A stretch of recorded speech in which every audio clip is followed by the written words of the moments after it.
Welcome to Expectations and Exceptions. This lesson is designed to help you understand how to set realistic expectations throughout your caregiving journey and recognize that unexpected situations often create the most meaning. Caring for a family member can create unusually high expectations and oftentimes unrealistic requirements, which, let's be honest, we wouldn't impose on any other set of circumstances. But when these circumstances involve someone you love, the need to outperform and over-deliver can become self-sabotaging. When a family member has a serious diagnosis, especially one that may result in continued decline, our goal often becomes making everything what I call right, instead of allowing the experience to unfold naturally and organically. This isn't about the specific activities related to the care path, which must be followed. But instead, this is about all of the other aspects that impact the caregiving experience.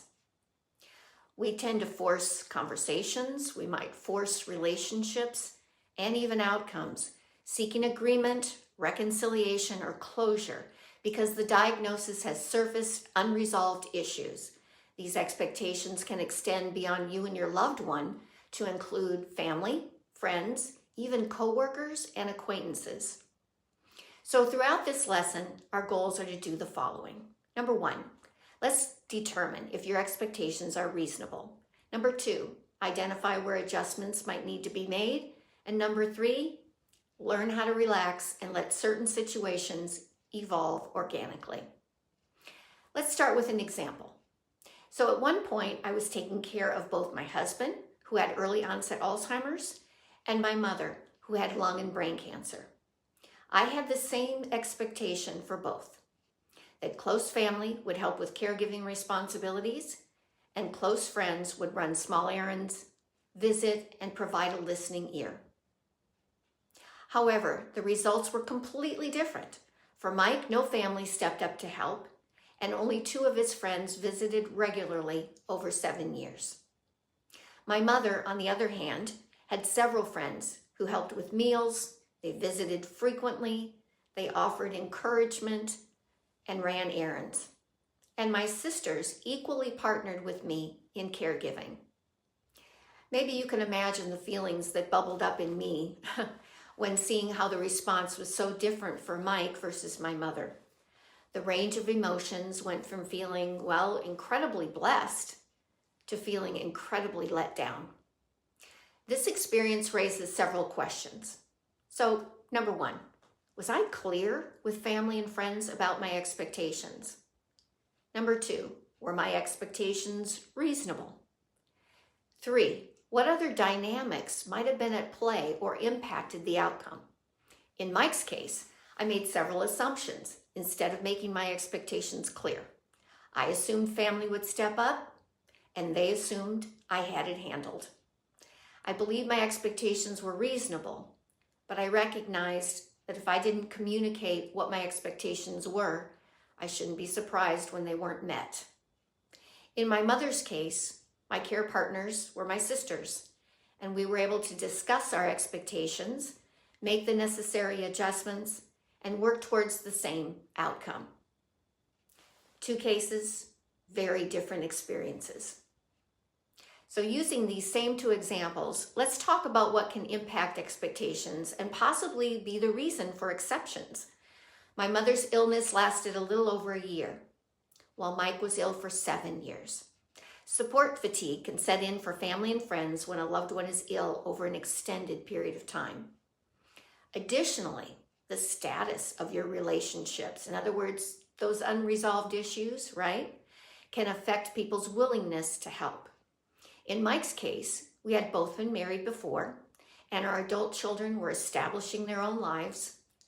And then last but not least, Mike's family was still reeling from the suicide of his oldest son, making it very difficult for them to emotionally and mentally plug in and support an extended illness.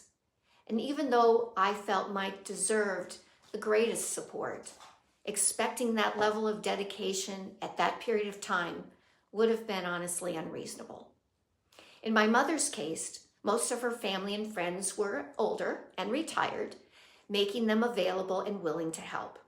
She had been friends with her inner circle for many, many years, creating a high level of trust and emotional commitment. Now, whether or not expectations are reasonable can be impacted by the following. As we discussed, are your expectations clear? Did you make your expectations known? Support fatigue. Is this a short or a long-term illness? Relationship status. What stage is the relationship in? Is it a period of transition? Are the relationships well established and committed? Emotional tolerance. Have you recognized whether dynamics are at play in the lives of your family and friends? What are they dealing with that could impact their ability to be supportive? As a caregiver, taking the time to realistically evaluate what you expect from those around you will allow you to manage those expectations and set a path towards success rather than disappointment. You can't force people to participate in this journey. You have to meet them where they are. A family member's diagnosis often reveals shortcomings in relationships. Your role is not to fix those shortcomings or become bitter and angry because your expectations were not met. Your role is to evaluate the circumstances realistically and create a positive and uplifting caregiving environment for you and your loved one. It's that time again. So pull out your notebook or your journal and reflect on the following questions. Number 1, are your expectations for family and friends realistic? Number 2, if not, what can you do to adjust your expectations and change the outcome? 3, if yes, what do you need to pay attention to over time? So congratulations, you've completed the 9th lesson in the Caregiver Journey program. Look for the next lesson being posted soon. Remember, there are 10 in this series. Now, go take on the day.